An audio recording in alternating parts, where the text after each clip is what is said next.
Welcome to the Learn the Word podcast, where you will be challenged to grow in your knowledge of the Word of God and your relationship to the God of the Word, where we will discuss issues of Bible interpretation as well as matters of practical application. I'm your host, Paul Weaver, Academic Dean of the Word of Life Global Bible Institute.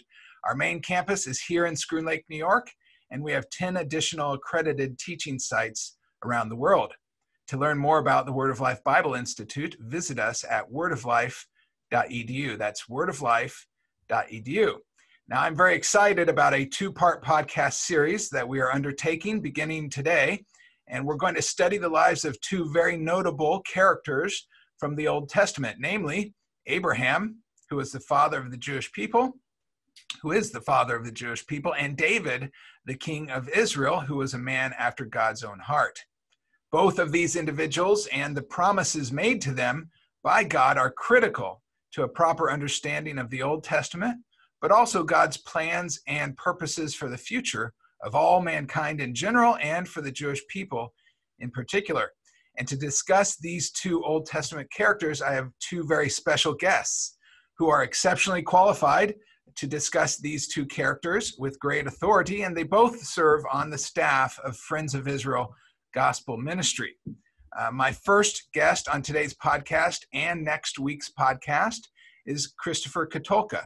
Chris is the assistant to the executive director, as well as the radio and podcast host for the Friends of Israel Today radio program. He's also a writer for Israel My Glory magazine. Chris has a Bachelor of Science from Cairn University and a Master of Theology from Dallas Theological Seminary, with an emphasis in Old Testament studies. Chris is also an adjunct faculty member of the Word of Life Bible Institute and has been a guest on this podcast before. Chris, welcome back to the Learn the Word podcast. It's so good to be here. Thanks for having me back, Paul. And my second guest is Steve Herzig. Steve is the North American director for Friends of Israel. He's been on staff with Friends of Israel for 42 years. He's a graduate of Philadelphia Biblical University, known today as Cairn University. He's also a graduate of Kent State. He's a regular contributor to Israel My Glory magazine and is a highly sought out conference speaker, Bible college lecturer, and is the author of Jewish Customs and Culture, as well as the sequel, More Jewish Customs and Culture. Steve, welcome to the Learn the Word podcast. Hey, great to be here with you, Paul. Thanks. Well, gentlemen, before we jump in today's discussion, what kind of projects and efforts are you up to these days? We have a lot going on, Paul. You know, one of the things that we're most excited about, Steve and I, is that we get the opportunity to minister to lead our outreach efforts here in North America. Steve oversees what's going on in the U.S. and in Canada. And I'm going to tell you something, one of the things that we're ramping up for right now, which is a really big ministry that I know we're both excited about, is our Hanukkah basket ministry. And you might think, what does that mean? Well, this is a great way for Christians to minister to their Jewish friends. And Steve, I thought maybe we'd share about that for a moment. Maybe you want to say something about it. Oh, I appreciate that, Chris. Yeah, our Hanukkah basket started a number of years ago, actually in the Russian Jewish community, where our staff gave out baskets, and it has developed where we use it as a project here at the home office. And about 4 years ago, we started with 30 baskets, and this year we're planning 300 baskets. And Chris, probably the biggest story took place last year and culminated this year, where one of our staff on that takes care of the buildings and grounds actually used Friends of Israel ministry by giving a basket in November, hearing a chapel just about a month ago. And then Chris, what happened after she heard that chapel? She felt convicted, and she said, you know, I'm going to use this Hanukkah basket opportunity to minister to her friend, and her Jewish friend came to faith in Jesus through this Hanukkah basket ministry. So these Hanukkah baskets are filled with Israeli goods. So for Jewish people, it's a way for Christians to say Happy Hanukkah. Instead of Merry Christmas, they say Happy Hanukkah, and it lets them feel like, wow, you know me, you know I'm Jewish, you care about me. And it's just a great way to build a relationship with Jewish people. So we're getting geared up for it, Paul. It takes a lot of work. And so that's what we're excited about right now. Oh, Paul, the other thing is it might be good for those who are listening to the podcast. You know, if you're interested in reaching out to friends, this is a unique way to your Jewish friends. You don't have to do a basket, although that'd be a great thing. Just a Hanukkah card and a greeting and acknowledgement that as an evangelical Christian, you're willing to acknowledge there's a holiday, a special day.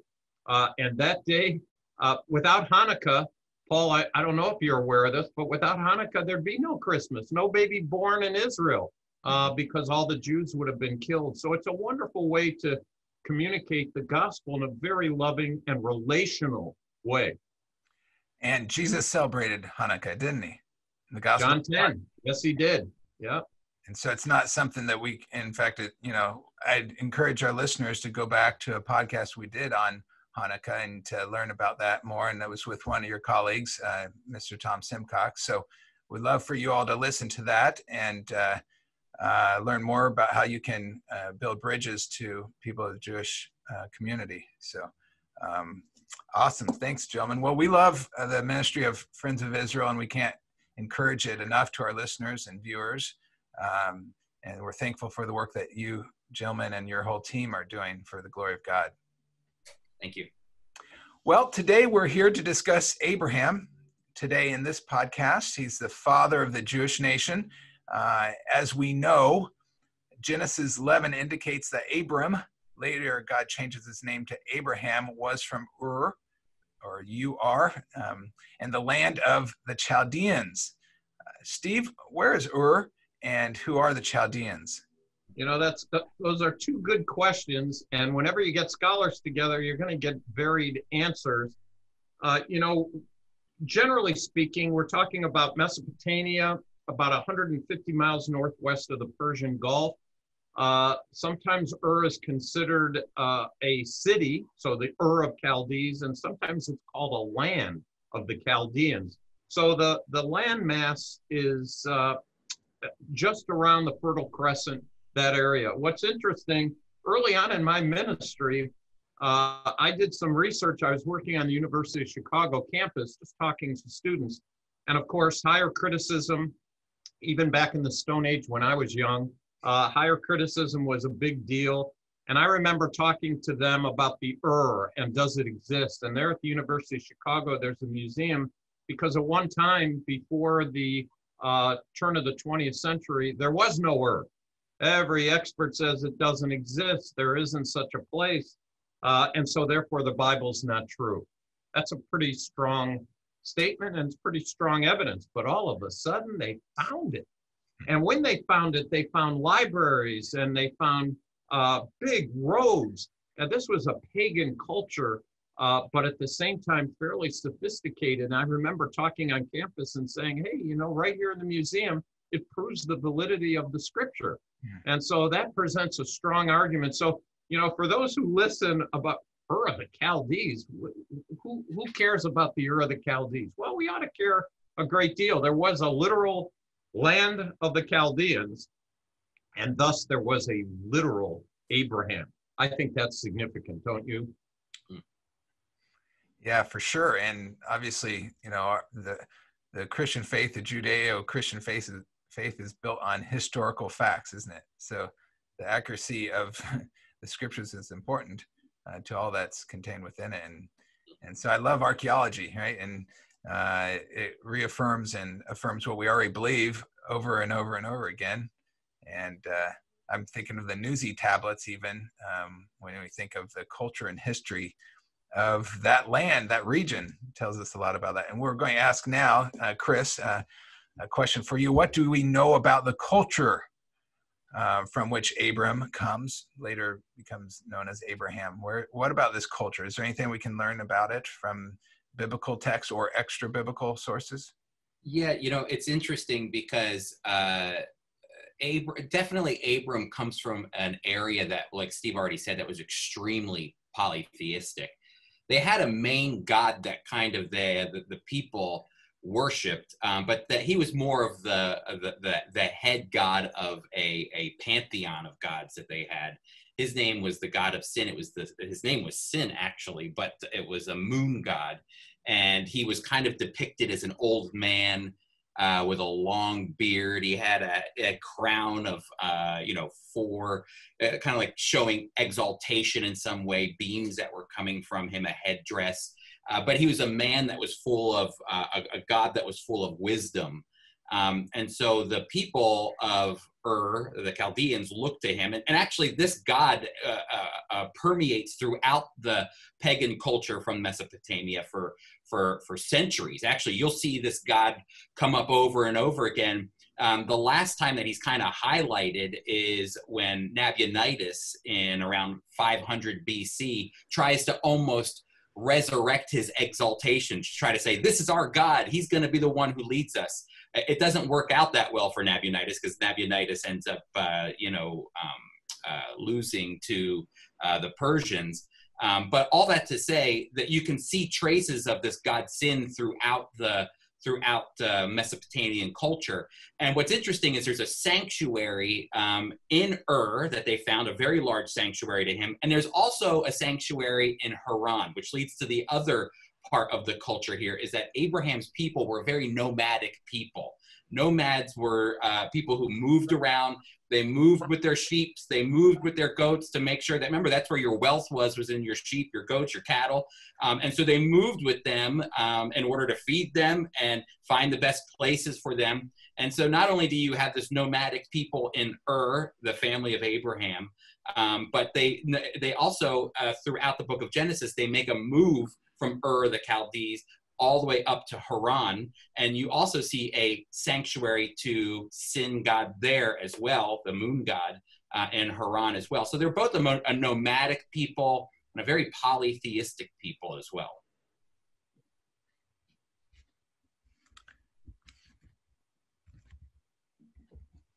Steve, out of all the people in the world, why do you think Abram was chosen by God to be the father of the Jewish people?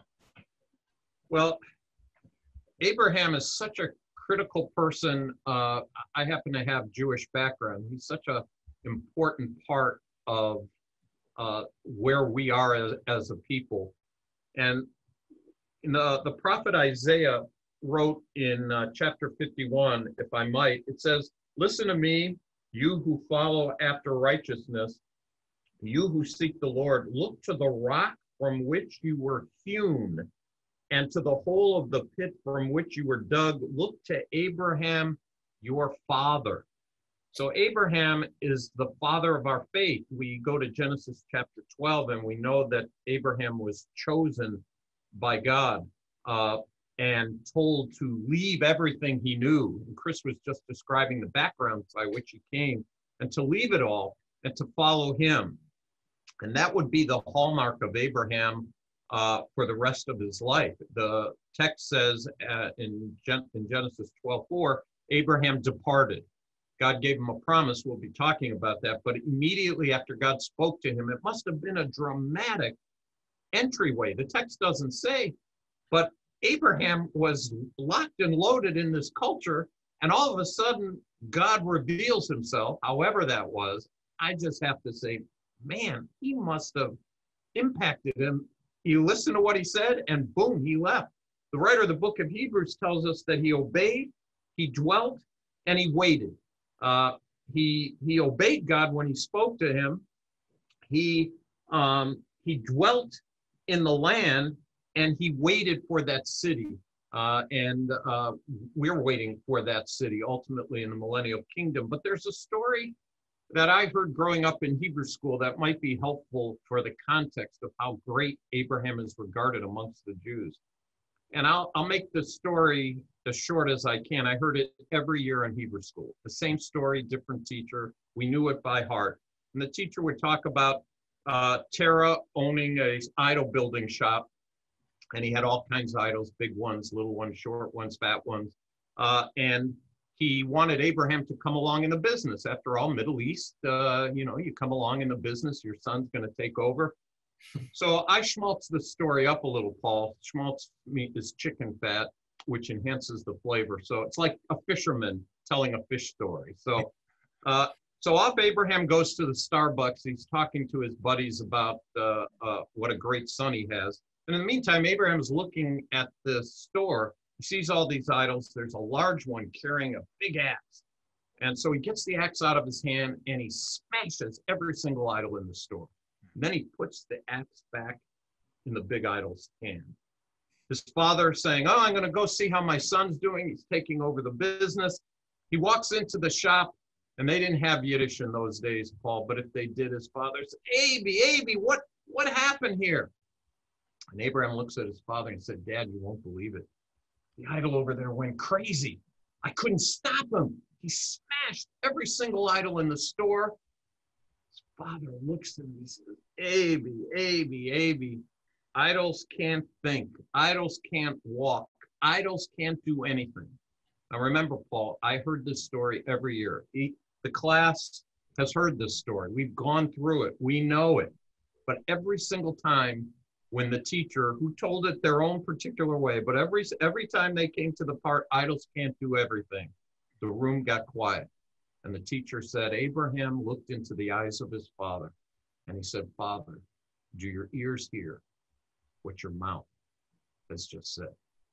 Well, look, one thing about us as a people, we wrote the book, we wrote about sin, we did it all, but one thing, and even an atheistic Jewish person would say, we don't believe in idols.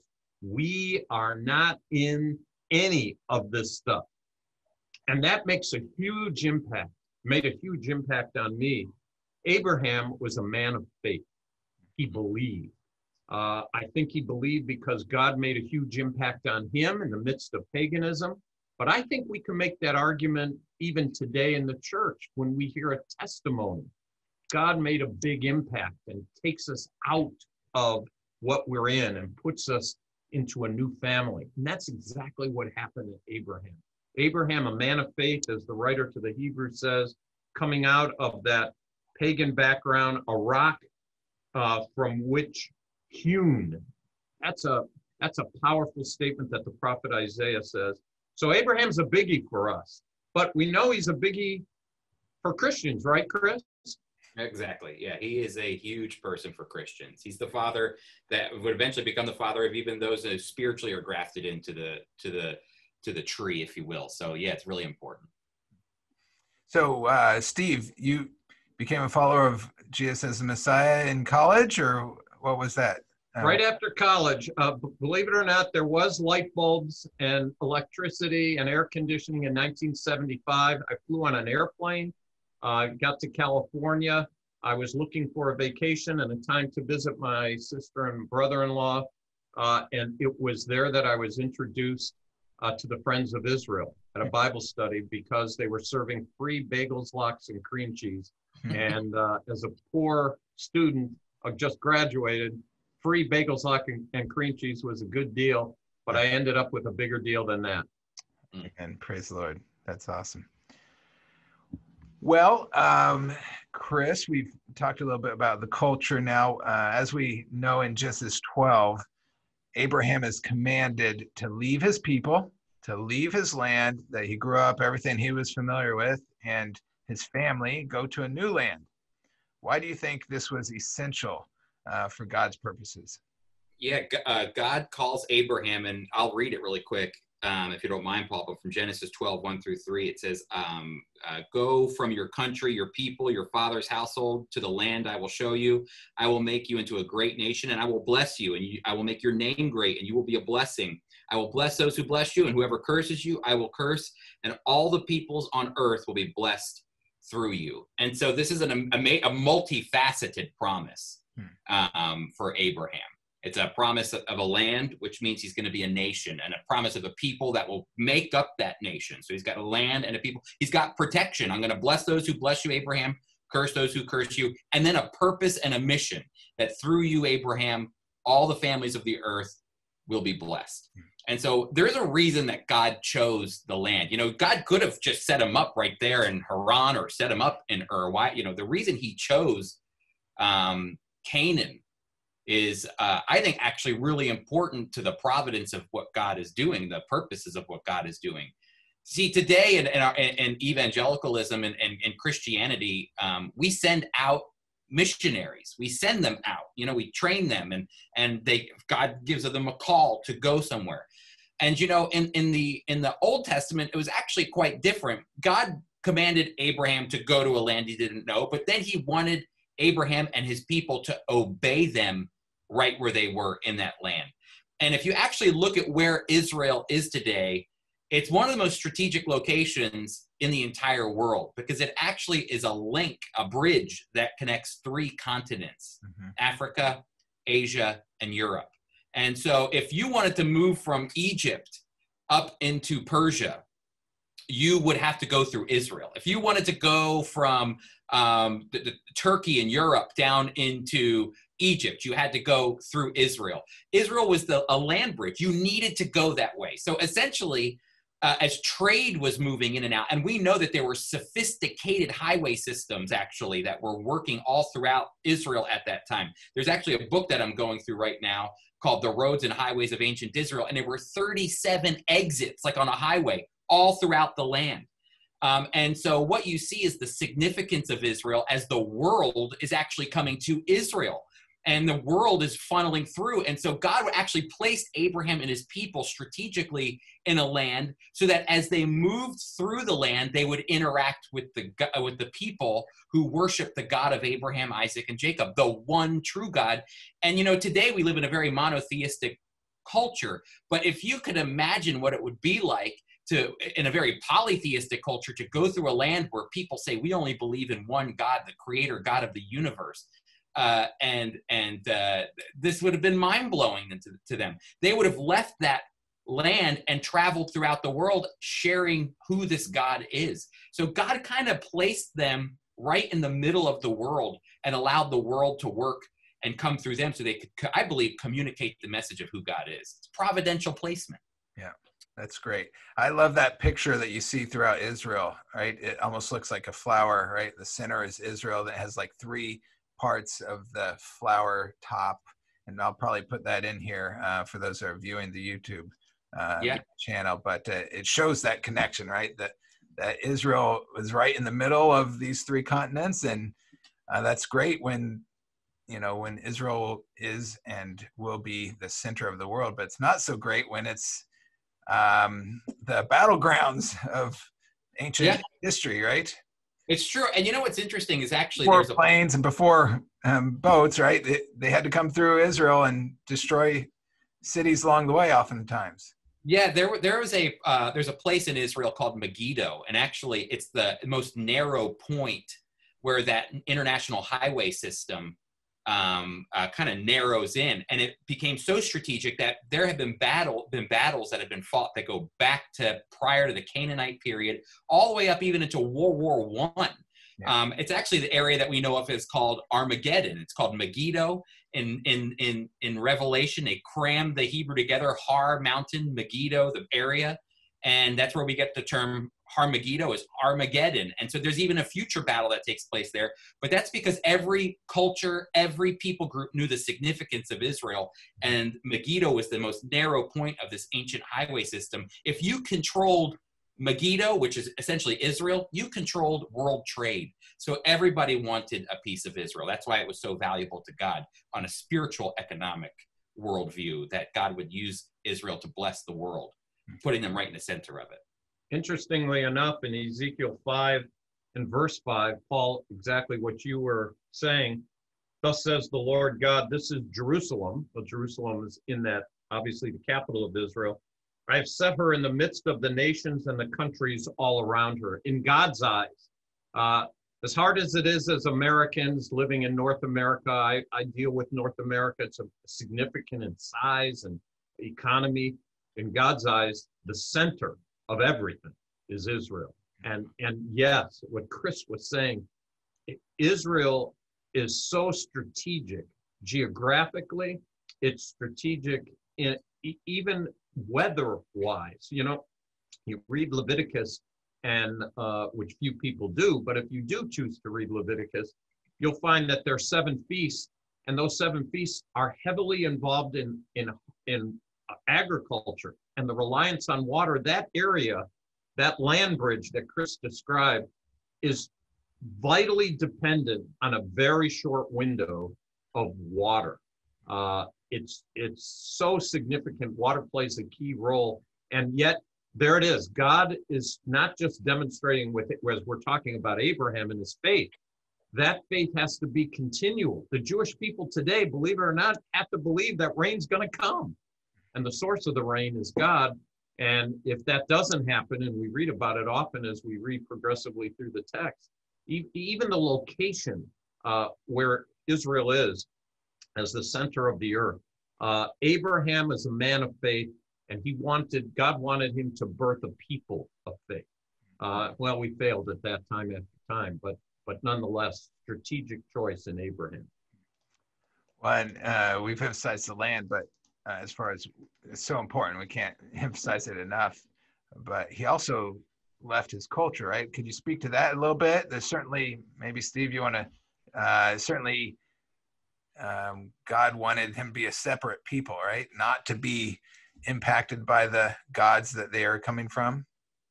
That started early on in terms of demonstrating that you are called out people. Even Abraham, dealing with his own family, told Lot, choose where you want, I'll take the rest. God separated him. And as you follow Abraham, Isaac, Jacob, and the law comes to us, the whole idea of separation, by the way, separation is an issue in the church. It's always been an issue. In Judaism, it's an issue. We have to be a separate people. That's by God's grace. He kept us separate. And in Abraham's day, Abraham, Isaac, and Jacob, you trace the seed, they had to be a separate people in order for that special seed to come. So God was very strategic, using faith. It's always faith, but as he takes progressively those people along, and we see the plan of God through that seed, we realize that, yes, separating them, they have to live differently, they have to eat differently, they have to worship differently, they dress differently. It marks us out.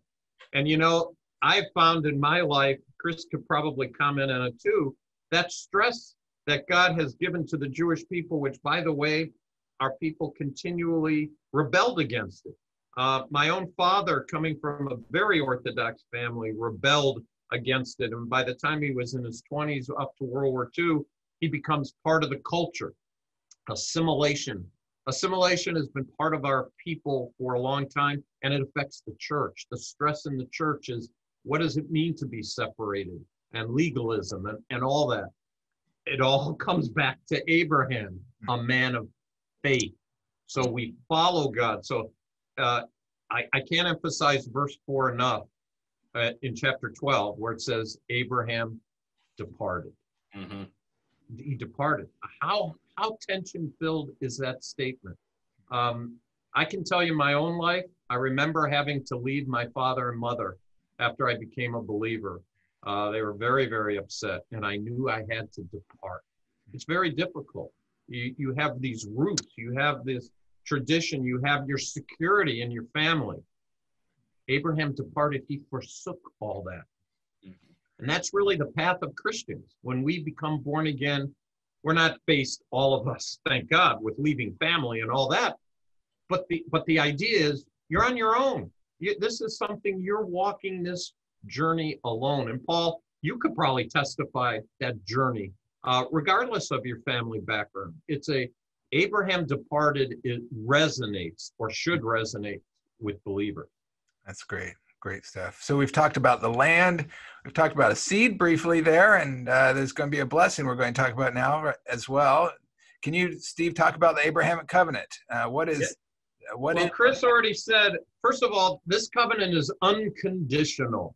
Very important. That means that once Abraham decided he was leaving, once you have the depart part, everything else is the responsibility of God. That doesn't mean Abraham didn't have any responsibility. He did. Sure. And it doesn't mean that the Jewish people didn't have any responsibility. They do. And they did then. But even if they or we don't follow what we're supposed to, God was committed to giving them a land. And you go to Israel today, and you can see the Jewish people there and the fighting over the land and the safety, security of the land and the return and all that. God made a promise, and that's going to happen. So you have the land, you have the seed, the blessing. There you got to go to the prophet Jeremiah in Jeremiah 31, and that's a new covenant. And that new covenant is one that affects the church to some degree, even though God says, I'm going to remove that heart of stone and replace it with a heart of flesh. Jeremiah is the same prophet who talks about a circumcised heart. Circumcised heart, how's that possible? We know what circumcision is. Very important in Judaism, circumcision. Thank God no Jewish child remembers it. I can tell you they ate, they drank at mine, and I had no clue about it. But I can tell you this, blood was shed. Blood was shed. So what's it mean to have a circumcised heart? What is Jeremiah talking about? And what is this new covenant Abraham is talking about? That new covenant has to do with a circumcised heart. You remember Nicodemus. I got my ends wrong. In John chapter 3, he has no idea what it means to be born again. And Jesus seems to indicate that he should. He's a teacher in Israel. Why doesn't he understand it? Deuteronomy 30 talks about a circumcised heart. Jeremiah talked about a circumcised heart. Why doesn't he understand? Circumcised heart is the same thing as being born from above. It's God's spiritual surgery. God has to do surgery. That new covenant is promised to Israel, and it's going to happen, I believe, Revelation chapter 19. The Lord Jesus Christ is going to descend. He's got fire in his eyes. He's going to speak but the word. And there, what we call Armageddon, that last battle, and the prophet Zechariah says, they shall look upon him. Who's the they? That's the Jewish people. Whom they pierced. Yes, we are guilty. Whom they pierced, and they shall mourn for him. Mourn, they're going to weep. They're going to look and realize who the Savior is. Their hearts will be circumcised. They're going to believe. They're going to welcome the Messiah as his feet will touch down on the Mount of Olives. And so this covenant, this blessing is not just extended to Israel, although that's who it was promised to. It's going to extend to this other people, this called out people who are Jewish and Gentile from every tribe, kindred, nation, and tongue. You and I, we're part of that new covenant where we, by God's grace, can be saved and be brand new creatures. It's an amazing promise to Abraham that, again, affects everybody thereafter. Nice. And one of the reasons that we love Friends of Israel and Word of Life have so much in agreement is based upon this Abrahamic Covenant. We believe it's unconditional, but there are others that don't. Chris, convince some of our listeners that maybe aren't yet convinced or haven't thought about it or even realize there are those that treat the Abrahamic Covenant as either conditional or somehow fulfilled in some symbolic way. Why is the Abrahamic Covenant unconditional? Yeah, Abraham comes into the land. He was promised land, descendants, blessing. I'm going to give you land, Abraham, descendants, and a blessing. And Abraham comes in and he's there and he's looking around. And by Genesis chapter 15, he looks around and he goes, hey, I have land. I've been protected. There's a blessing there, but I'm missing one major component. And that major component is actually descendants. He has no children. And he looks to God and he says, the only person that will inherit everything that you're giving to me is Eliezer of Damascus, who some think is some type of relative or even a servant in some way. And God, he says, how will I know that you're going to fulfill this promise? How am I going to know you're going to give me every aspect of this promise, God? I got the land, I got the blessing, I'm missing the kid. What's going on here? And God calms, the Lord calms Abraham. You can sense Abraham's worked up. And it's funny, he tells Abram to grab certain elements of a covenant. He says, bring me a heifer, bring me a goat and a ram, and each 3 years old, along with a dove and young pigeon. And it's almost as if Abraham knows exactly what's about to happen here. Because Abram knows that he's about to make a covenant with God. God's going to cut, actually, a covenant with him. And it says Abram brought these things to him in Genesis chapter 15, verse 10. And he started cutting them in two and arranging them in halves opposite of each other. It says the birds, however, he did not cut in half. And then birds of prey came down on the carcasses, but Abram drove them away. So Abram knows what's going on here. God is actually enacting an ancient ritual that was a covenant ritual where they bring animals and they cut them in half. And what they would do in this time is, if God wasn't involved, if it was just a simple human interaction or a human covenant going on, the two men would have linked arms with one another and walked through these pieces together. This would happen during land transactions or any oaths or covenant that was being made between two individuals. They would cut these animals in half, and then they would walk through them together. And so they would link arms. And the reason they would do this, because it sounds very weird, they would do this because they were saying to one another, if you don't live up to your end of the bargain, you're going to end up like one of these animals. You'll be cut in half. I'm going to kill you. I'm coming after you. And so God actually, the thing that makes this promise unconditional is not the covenant itself, the animals that are being cut. It's the person who's actually making the covenant. And that's why it says here, as the sun went down, Abram falls asleep. So Abraham goes off to the side, and Abram is sawing logs. And it's in this moment, it says this, darkness falls, and God makes a promise to Abram that he's going to give him this land, and all the promise will see its fulfillment throughout time. It says the sun had set, and a smoking fire pot with a blazing torch appeared and passed between the pieces, and on that day the Lord made a covenant with Abram. And that's fascinating because Abram didn't walk through the pieces. God made a covenant with Abram, but Abram wasn't there. It was only the Lord. So that means only God is the one whose name is written on the deed, period. And because of that, it actually says in Hebrews chapter 6, verse 13, that it was the reason God was the only one who went through the pieces was because he could swear by nothing greater to make sure that this covenant would be fulfilled. If Abram would have walked through those pieces with God, it would have made it a conditional promise. It would have fallen apart because Abram is human. He would have failed, sinned, as we know he did. And he would have lost his way, and the covenant would have been broken. But because it's God's name and it's his holy reputation on the line, he will fulfill this promise. And you see it traced throughout the scriptures, this promise that God made to Abraham. You see it all throughout the Old Testament, and you see it all throughout the New Testament, that this covenant must find its fulfillment. It's not there yet. God's not done with it. And so I believe it's unconditional because it's God's holy name on the deed, which makes it eternal and holy. Steve, would you like to add to that? Paul, Genesis 15, as Chris just outlined for us, is such a critical chapter. I know everybody goes to Genesis 12, and they should. I mean, that's the beginning. But Genesis 15, two things happen. Chris described one, but just before that, it tells us what really happened in Genesis 12, but is so vital. Abraham believed God. Think about that. Abraham believed God.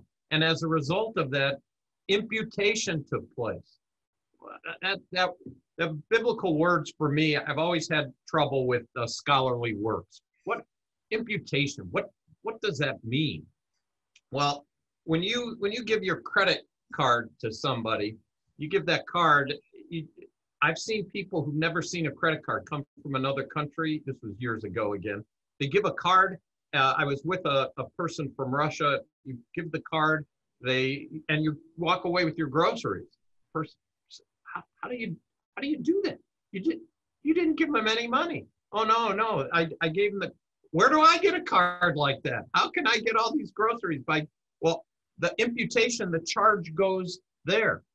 It goes into that account. And that's, Abram believed God, and as a result, it was imputed.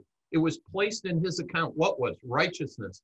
And so now Abraham, we're affirmed that he's a believer, and he's ready to do this very cultural thing that Chris described. How'd you like to buy a house today or a car today, and you have to do a do-si-do between pieces that says, if I don't pay on this house or this car, I'm going to get killed. That does happen, Steve. That does happen. It's called mortgage. Yeah, we sign our name. Okay, the repo man could take your car. Your house could be repossessed. But in those days, if you did it, you're dead. Well, Chris is taking his loans from not from a bank, it sounds like. Yeah. Maybe a mafia.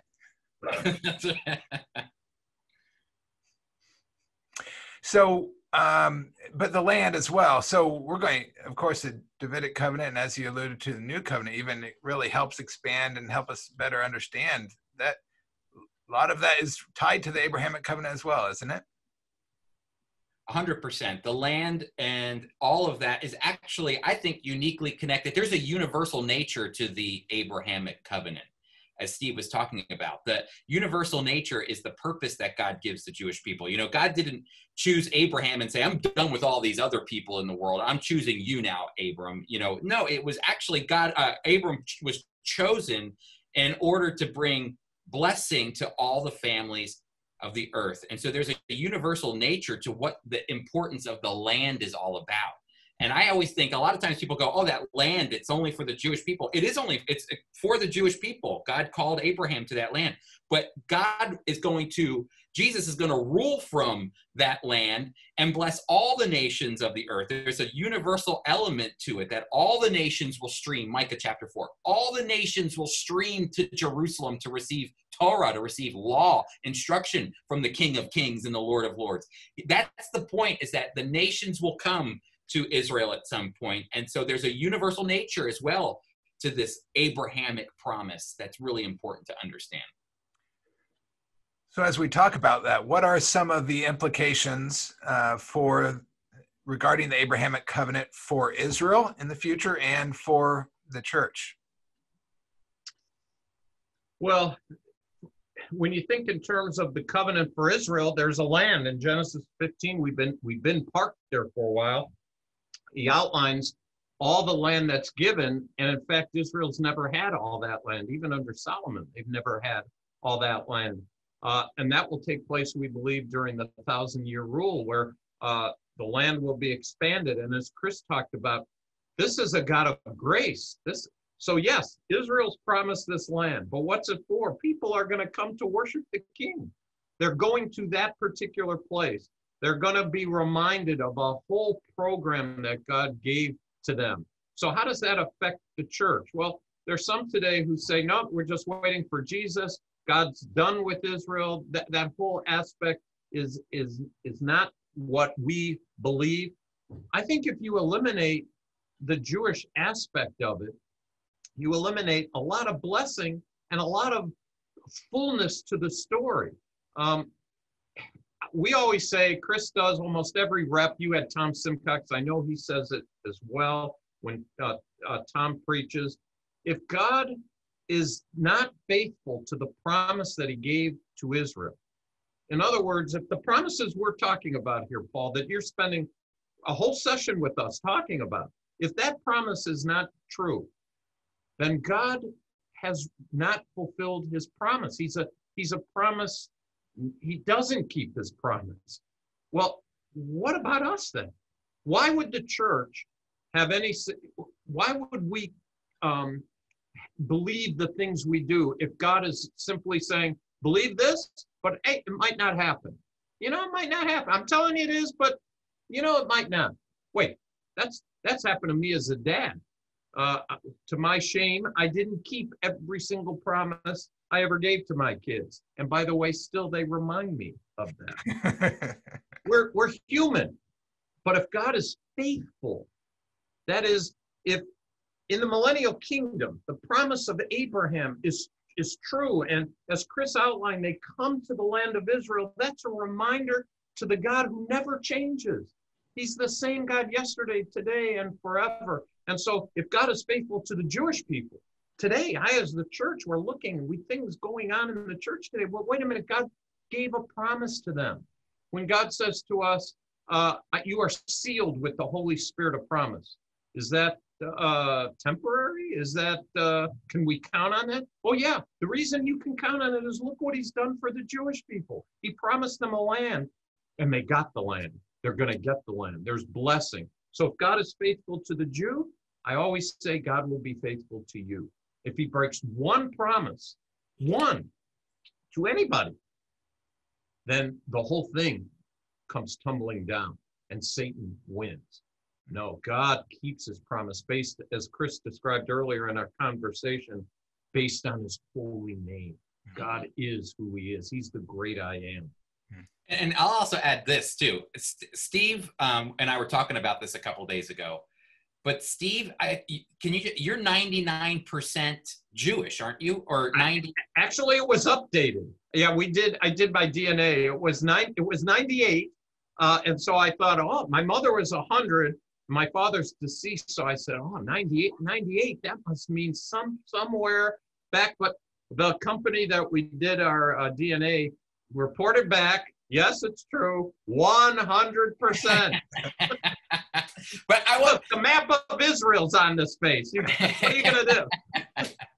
But that's the thing, Paul, you know, when I think about the Abrahamic promise and the unconditional nature of it, Steve Herzig and the Jewish people represent less than 1% of the world's population. And this is a group of people that have been through turmoil, persecution, anti-Semitism. They should have disappeared off the map, you know, many, many millennia ago. And yet somehow Steve is still here to tell you, based on a DNA test, I'm 100% Jewish. And on top of that, I can get you on an airplane right now and fly you to a Jewish state called Israel, where there are Jewish people that live and worship God, and it's the God of Abraham, Isaac, and Jacob. There is an amazingness to the fact that they were dispersed all around the world. They could have assimilated a long time ago. They didn't. They maintained an identity of the Jewish identity. They were returned to the land. No other people group have ever done that before. No other people group have resurrected an ancient language to become their national language. How is this possible? You know, statistically, it's impossible. It's possible because God made an unconditional promise to Abraham. And it's his holy reputation on the line. And so because his holy reputation is on the line, he's going to make the impossible possible. So that is honestly, if there is a reason to believe that the Abrahamic Covenant still exists today, you just got to open up your newspaper and see Israel. Israel makes a peace deal with the UAE, with Bahrain. How is that possible? Because of God's Abrahamic promise that he made. It's unconditional. That's the reason why. That boggles my mind. I think that's a very strong argument from human history, you know, and seeing all the, you know, Satan's a Bible scholar, right? He knows what God has recorded. He knows God's plans and purposes, and he's been trying to annihilate the Jewish people ever since. And so human history tells us that God has a plan for the nation of Israel still, and that's to be fulfilled in the Abrahamic Covenant.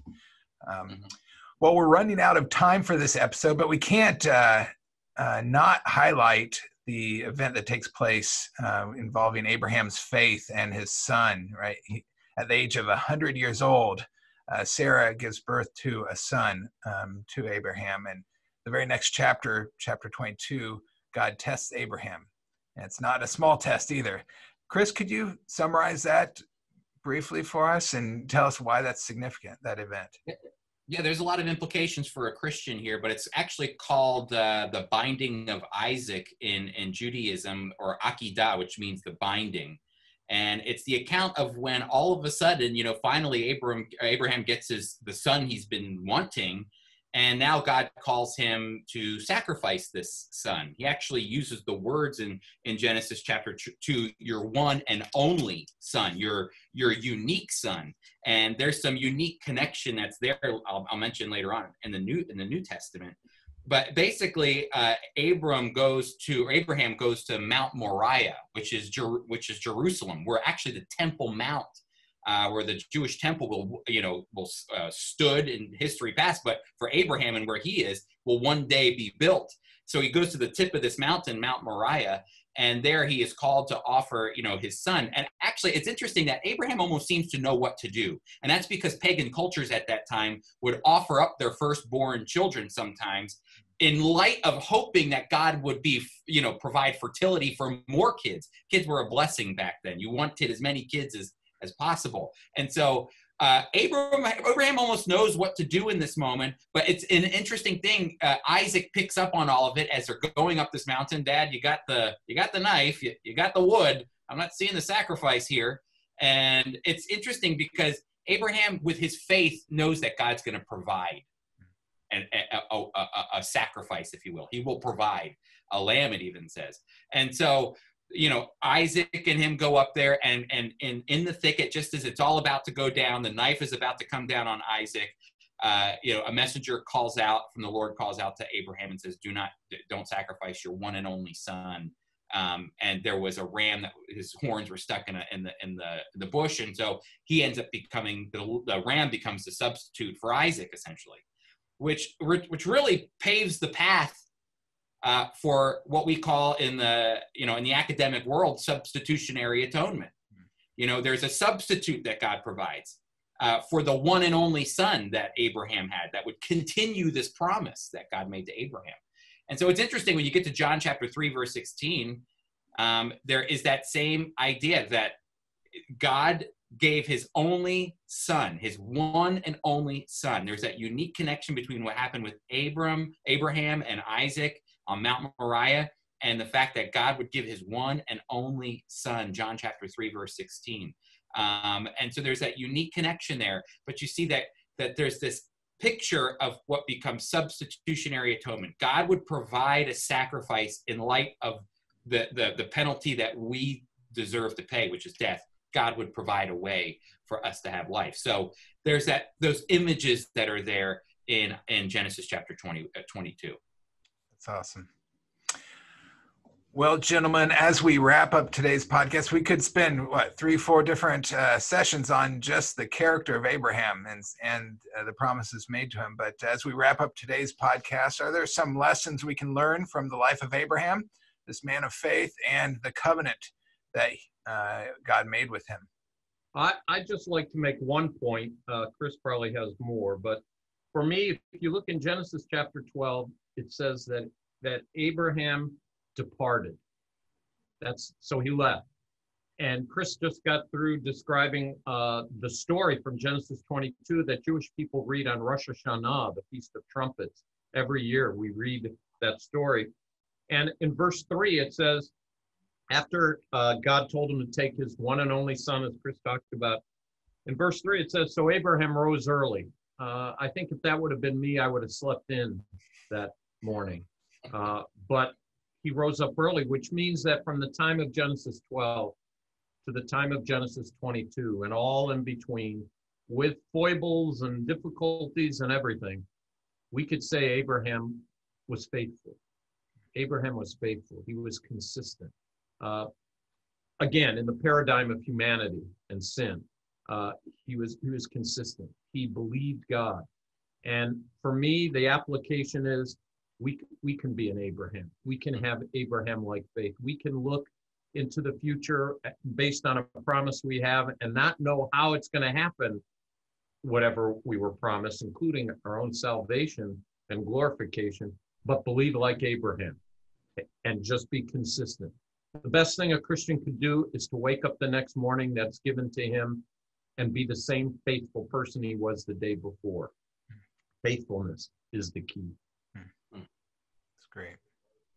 Yeah, I would say for me, the one thing I love about Abraham is his honesty with God throughout his entire life that we know from the scriptures.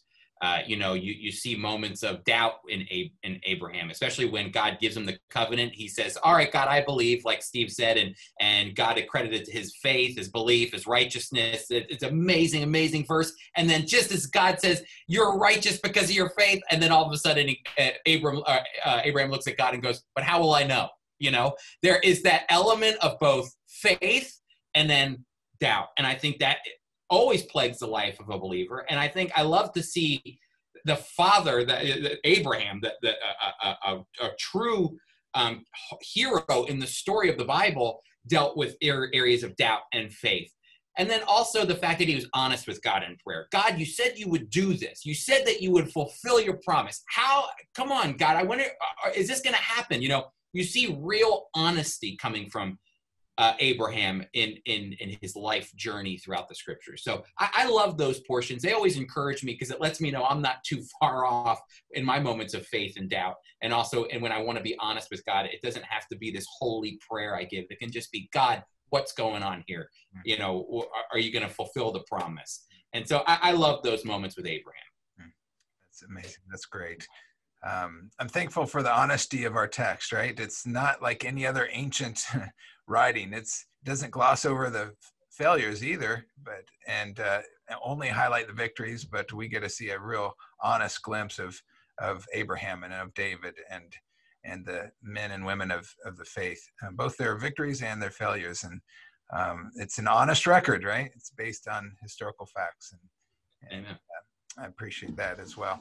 Well, Steve and Chris, thanks for joining me for the recording of this podcast. We're so thankful for the ministry of Friends of Israel and the work that you and your team are doing for God's glory. To our listeners, I hope you have benefited from this podcast. And if so, if you have, I'd like to encourage you to subscribe to the Learn the Word podcast, wherever it is that you download them, so that you can be notified when a new podcast becomes available. Also, would you consider leaving us a review wherever it is you download your podcasts? This will make the Learn the Word podcast more visible by those searching for programming that will strengthen their faith. And if you're watching this on YouTube, would you consider subscribing to our YouTube channel so that you know when new episodes are released? I hope you'll join us again next week as we continue our series on Old Testament characters. Next week, we're going to study the life of David. But until next time, make it your ambition to learn the Word.